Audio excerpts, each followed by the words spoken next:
Table तेरे रास्ते में आई तो टेबल को हप कर दे, हप हप। तो टेबल नहीं, टेबल गंदी है, टेबल बहुत गंदी है। तो मैसेज गलत नहीं जाना चाहिए उसके दिमाग में कि टेबल को हप कर दो, मतलब दूसरा दोषी है, आप दोषी नहीं हो। नमस्कार, सेल्फ अवेकनिंग मिशन से संजीव मलिक। दोस्तों, आज के हमारे वीडियो का टॉपिक है कि हम अपने बच्चों में आध्यात्मिकता विकसित करें और इससे क्या क्या फायदे होते हैं और कैसे अपने बच्चों को अगर धार्मिकता की तरफ, आध्यात्मिकता की तरफ जोड़ना है तो कैसे जोड़ें। याद रखना, मैं यहां पर आध्यात्मिकता की बात कर रहा हूं दोस्तों, मैं बिल्कुल भी रिलीजन की बात नहीं कर रहा हूं। तो थोड़ा सूक्ष्म टॉपिक है, इसलिए जरा ध्यान से सुनिएगा। अगर आप भी इस पर काम करना चाहते हैं तो नीचे कमेंट करके बताइए कि आप अपने बच्चे को ऑलरेडी आपने अपने बच्चे के लिए क्या क्या किया है उसको आध्यात्मिकता की लाइन पर लगाने के लिए। अगर किया है तो जरूर, क्योंकि हमें बहुत अच्छे से याद है आज भी आप अपने बच्चे के लिए जो धन दौलत वगैरह छोड़कर जाएंगे वो कोई याद रखेगा या नहीं रखेगा हम नहीं जानते, लेकिन अगर आपने उसे सही मार्ग दिया, अगर आपने उसकी आत्मा को ताकतवर बनाया, अगर आपने उसके अंदर सद्गुण पैदा किए तो ये बच्चा जीवन भर आपके प्रति एप्रिशिएटिव रहेगा कि मेरे माता पिता ने मुझ में इतने शुभ संस्कार भरे। तो ये सारी बातें आपस में कनेक्टेड है। तो सबसे पहले समझते हैं कि आध्यात्मिकता, स्पिरिचुअलिटी कितनी जरूरी है। बिना स्पिरिचुअलिटी के आपके बच्चे की कोई मोरल वैल्यू नहीं होती, बात समझ में नहीं आके देती। आध्यात्मिक बच्चे जो होते हैं वो बहुत ज्यादा खुश रहते हैं, इसको समझ लीजिए। आध्यात्मिकता अगर बच्चे हैं तो उसको ये याद दिलाना है कि बेटा खुशी जो है वो खिलौनों में, मिठाइयों में नहीं है। उसके देखिए उसके मन में क्या संदेश जा रहा है। वो चाहता है कि ये मिठाई चाहिए चाहिए, ये खिलौना चाहिए चाहिए, टॉय चाहिए चाहिए चाहिए, मतलब चाहिए। आजकल के बच्चों की मैंने जिद देखी है, तो ऐसे बच्चों का बार बार एकदम से समझ में नहीं आती। मैं नहीं कह रहा हूं कि बच्चे को एकदम से समझाओगे समझ ही जाएगा, नहीं नहीं। तो बड़े प्यार से धीरे धीरे बात को समझाना है कि खुशी इस टॉय में नहीं है, खुशी इस टॉय में नहीं है, खुशी जो टॉय को मांग रहा है ना इसके भीतर है। ये खुश रहना चाहे तो बिना टॉय के भी खुश रह सकता है, और जो ना खुश हो तो उसके पास टॉय हो गया तो कौन सा तुम्हें बहुत खुशी मिल गई। और देखो जब आपने उसको टॉय लेके दे दिया तो कितनी देर तक खुशी टिकी, थोड़ी देर तक आपने खेला, मुश्किल से आप उसके साथ आधा घंटा भी नहीं खेलते और थोड़ी देर में वही टॉय पड़ा है। जब तक नहीं मिला था तब तक आप उसके पीछे पागल हो रहे थे, और जब मिल गया तो उसका कोई यूज ही नहीं बचा। धीरे धीरे बच्चे को बात समझ में आती है, ये चीजों में खुशी नहीं है, ये साधनों में खुशी नहीं है, खुश होना मेरा स्वभाव है। राइट, इस तरीके से धीरे धीरे बच्चे को समझाइए। और देखिए आध्यात्मिक बच्चे स्वस्थ होंगे, जो आध्यात्मिकता की तरफ जुड़े होंगे, उनके अंदर अगर आपने समझ विकसित करी है तो किस तरह से वो स्वस्थ होंगे। वो अपराध करने के लिए या धूम्रपान करने, शराब पीने या और भी तरह की किसी भी टाइप की हिंसक गतिविधियों में संभावना कम होगी अगर आपने उनमें सही संस्कार डाले। आध्यात्मिकता, स्पिरिचुअलिटी बच्चे के लिए बहुत जरूरी है। उन्हें अहिंसक होने की प्रेरणा आप दे सकते हैं, आप अनेक तरह से समझा सकते हैं कि ये जो हिंसा है ये कितनी खतरनाक है। देखिए अगर आप खुद ही हिंसक होंगे तो फिर बात भूल जाइए कि आप ऐसा कर ही नहीं सकते, मतलब ये बच्चे को समझा ही नहीं सकते। क्योंकि अगर आप खुद ही मीट मांस खा रहे हैं या नॉन वेज खा रहे हैं तो आप बच्चे को तो कह नहीं सकते ना कि तुम मत खाओ। वो डेफिनेटली आपको फॉलो कर रहा है, आप उसके लिए रोल मॉडल हैं, भूलिए मत इस बात को।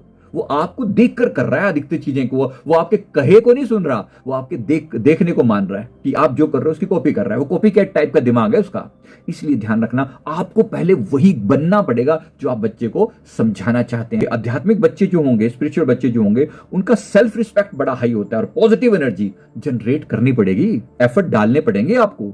ये बात सोच चल के चलिए, क्योंकि स्पिरिचुअलिटी के बिना, मैं फिर बात कर रहा हूं यहां पर स्पिरिचुअलिटी की, मैं ये नहीं कह रहा हूं कि आप अपने धर्म की ही पीछे पड़वा के चलिए। उसके लिए मंदिर जाना उचित है, जरूर लेकर जाइए, जबरदस्ती मत कीजिए। उसके अंदर डेवलप करने दीजिए, उनके बारे में बताइए कि ये भगवान शिव हैं, ये गणपति जी हैं, ये श्री कृष्ण हैं, इनके अंदर इतनी सारी क्वालिटीज थी, आज इनकी मूर्ति तक की पूजा हो रही है। तो ये क्वालिटी अगर तुम्हारे अंदर भी होगी तो डेफिनेटली तुम्हारी भी एक दिन जय जयकार होगी संसार में। तो बात समझ में आती है। नंबर 4, आध्यात्मिक ताकत आपके बच्चे को मुश्किल समय से उभरने में मदद करेगी। देखिए सारी जिंदगी आपका बच्चा कोई फूलों में खेलता रहेगा ऐसा बिल्कुल भी जरूरी नहीं है।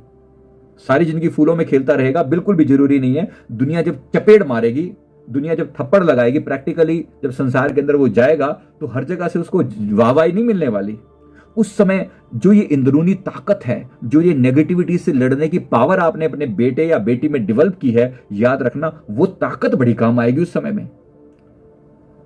मुझे बहुत अच्छे से याद है, मेरी माता जी बिल्कुल खास पढ़े लिखे नहीं थे, शायद 4th या 5th क्लास ही उन्होंने पढ़ी थी, लेकिन पता नहीं अपनी टूटी फूटी भाषा में मुझे मोटिवेट करना उनको कैसे आता था। मैं कोई अच्छा काम करता तो बड़े प्यार से, बेटा तू कर सकता है, रात को ना पर्ची पे लिख देती, छोटी सी पर्ची पे कैसे लिख देती, तू बहुत अच्छा बच्चा है, तेरे ऊपर बहुत बहुत सारी आशीर्वाद है, ऐसा करके मेरे सिराने के नीचे डाल देती। देख तेरे को साथ में एंजल तेरे लिए, मतलब तेरे लिए भगवान आए थे, भगवान तेरे लिए रख के गए हैं। पता नहीं कैसे उस माँ को पता था कि ये सब बातें अपने बच्चे को बतानी होती हैं। तो वो जो ताकत पैदा करी कि मैं अच्छा काम करता हूं, कोई पॉजिटिव ताकत मेरा सहायता करती है, और जीवन में अगर कुछ डिफिकल्ट भी आ जाता है तो उस पॉजिटिव ताकत पे मुझे भरोसा रखना है, उस पॉजिटिव ताकत पे मुझे भरोसा रखना है, ये विश्वास बड़ा काम आता है। तो इसलिए आध्यात्मिक ताकत अपने बच्चों की बढ़ने दीजिए। इसी तरीके से याद रखिए, आप अपनी स्पिरिचुअलिटी से अगर आप बच्चे को स्पिरिचुअल बनाते हो तो बच्चा इमोशनली स्ट्रोंग होता है। इमोशनली स्ट्रोंग करना बहुत जरूरी है बच्चे को। बात बात पे रोए जा रहा है, ठिन ठिन ठिन ठिन, सोचिए कितना अजीब लगता है। तो उसको रोने के मतलब उसको इतना अंदर से स्ट्रोंग बनाना है कि बेटा सबको इसी परिस्थितियों से गुजरना पड़ता है। जीवन में कभी भी चीजें आपकी तरह से फेवरेबल नहीं रहेंगी, तो आपको हमेशा थोड़ा सा मजबूत बनना पड़ेगा। चीजें आपके हिसाब से नहीं होंगी, आपको अपनी चीजों के हिसाब से अपने आप को ढालना पड़ता है। तो इस तरीके से याद रखिए, आध्यात्मिक जो बच्चे होंगे वो जीवन में बहुत अच्छी सफलता पा सकते हैं अगर आपने उसके आत्मसम्मान को मजबूत बनाया है, अगर आपने उसकी पर्सनैलिटी को स्ट्रांग बनाया है बचपन से, अगर आपने उसको रफ एंड टफ बनाया है, अगर आपने उसको रिस्पॉन्सिबल बच्चा बनाया है। याद रखना, रिस्पॉन्सिबिलिटी बहुत जरूरी है। एक छोटा सा उदाहरण समझिए, आपका बच्चा जो है, वो छोटा बच्चा अगर चल रहा है, रास्ते में टेबल सामने आ जाती है, तो नॉर्मली हम क्या करते हैं, और बच्चा टेबल से टकराया और गिर गया, हम अगर पास आते हैं, आजकल की माएं हमारे यहाँ जो इंडियन माताएं हैं वो क्या करेंगी, पास आके, देख बेटा ये टेबल गलत है ना, टेबल तेरे रास्ते में आई तो टेबल को हप कर दे, हप हप, तो टेबल गंदी है, टेबल बहुत गंदी है। टेबल गंदी नहीं है। उस बच्चे के दिमाग में आप ये गलत इंप्रेशन मत डालिए कि वो टेबल खराब है। ये टेबल तो अपनी जगह पर पड़ी हुई थी, खराब तो तुम हो। मतलब बच्चे को बताना है कि तुम्हारी गलती है कि तुम टेबल की तरफ क्यों आए हो, तुम रास्ता निकल के साइड में चले आते, टेबल तो वहीं पड़ी हुई है, राइट। तो इस तरीके से मैसेज गलत नहीं जाना चाहिए उसके दिमाग में कि टेबल को हप कर दो, मतलब दूसरा दोषी है, आप दोषी नहीं हो। Don't say that. दूसरों को ब्लेम करने की आदत बचपन से मत डालो, राइट। इसीलिए बहुत जरूरी है बच्चे के अंदर स्पिरिचुअलिटी धारण करवाना। स्पिरिचुअल बच्चे जीवन का भरपूर आनंद लेते हैं, जीवन को ढंग से जीना जानते हैं। अब मैं आपको बताता हूं कि कौन कौन से तरीके से आप अपने बच्चे को जो स्पिरिचुअलिटी की तरफ जोड़ सकते हैं। नंबर 1, सबसे पहले आप अपने बच्चे को आंखें बंद करके बैठना सिखाइए। कुछ देर के लिए आंखें बंद करके बोलो, भीतर क्या दिखता है। अंधेरा दिखता है, अंधेरा दिखने दो, कोई बात नहीं, लेकिन अंधेरे में कुछ देर के लिए उसमें आंख में पट्टी बांध के बोलो 5 मिनट तुमको जरूर बैठना है। बैठो और फील करो अंदर क्या दिखता है। वो अंधेरे से परिचित होने दो उसको, डरे नहीं। आपको शुरू शुरू में हो सकता है डर भी लगे, लेकिन धीरे धीरे, भाई मैं तुम्हारे साथ हूं, मैंने तुम्हारा हाथ पकड़ा हुआ है, चिंता मत करो। आंख पे पट्टी बांधो और बिठाओ और देखो आंख बंद करके बच्चा क्या अनुभव करता है। बोलो कुछ दिखता है क्या, दिखे अप्रिशिएट करो, ना दिखे शून्यता है, उसको अप्रिशिएट करो। नंबर 2, बच्चे को प्रकृति से जुड़ने दो। जितना वो प्रकृति से जुड़ा होगा, नेचर से जुड़ा होगा, जितना वो नेचर को साथ मानेगा, उतना वो जीवन में आगे बढ़ेगा। याद रखना, प्रकृति, बारिश हो रही है, बारिश की बूंदों का वो आनंद ले सके। बाहर हवा चल रही है, हवा का वो आनंद ले सके। ऑफ कोर्स उसकी रक्षा करनी है, बचाना है, सेफ रखना है वो अपनी जगह पर, लेकिन फिर भी उसको कुछ कनेक्टिविटी देनी है। यही उससे आध्यात्मिकता की नींव पड़ती है। इसी तरीके से अपने बच्चे को थोड़ा थोड़ा मेडिटेशन करना भी सिखाओ। नंबर 3, मेडिटेशन करना सिखाओ। मेडिटेशन में क्या करना है, ज्यादा कुछ नहीं, अपनी श्वास को ऑब्जर्व करें। कोई भी छोटे मेडिटेशन का छोटा सा पार्ट भी आपने इतनी देर के लिए करना है, 5 मिनट के लिए, तो उसको कर लेने दो। उसको अपनी श्वास पर कंट्रोल करने की आदत डालो। मेडिटेशन और अपनी ब्रीदिंग को कंट्रोल कर पाना बड़े गजब की ताकत है ये। मतलब श्वास को अंदर भरा और कुछ देर होल्ड करा, प्राणायाम करवाना। तो 4 प्राणायाम नॉर्मली हम रिकमेंड करते हैं, भस्त्रिका, अनुलोम विलोम, कपालभाति और भ्रामरी।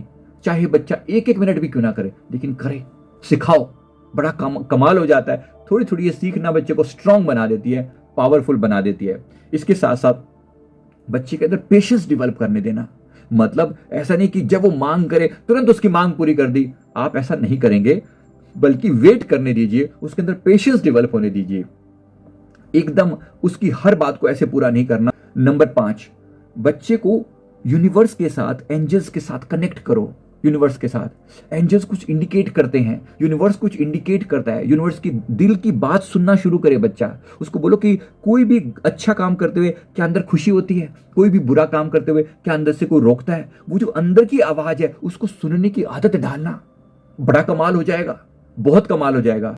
और नंबर 6, बच्चे को प्रेम और भक्ति से संबंधित स्टोरी सुनाइए।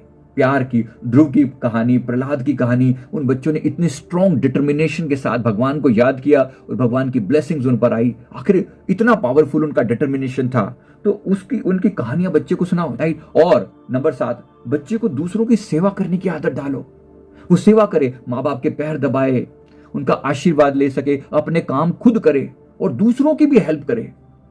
दद्दू का काम कर दिया, दद्दू की दादी की कोई दवा ला दी, कोई सामान ला दिया, मार्केट से कुछ ठाके ले आए, तो उसको मदद करने दो। वो जो कर सकता है वो करे।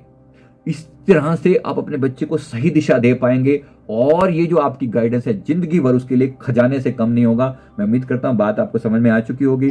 वीडियो अच्छा लगे तो वीडियो को लाइक करें, कमेंट करें, चैनल को जरूर सब्सक्राइब कर लें। थैंक यू वेरी मच, बहुत बहुत शुक्रिया।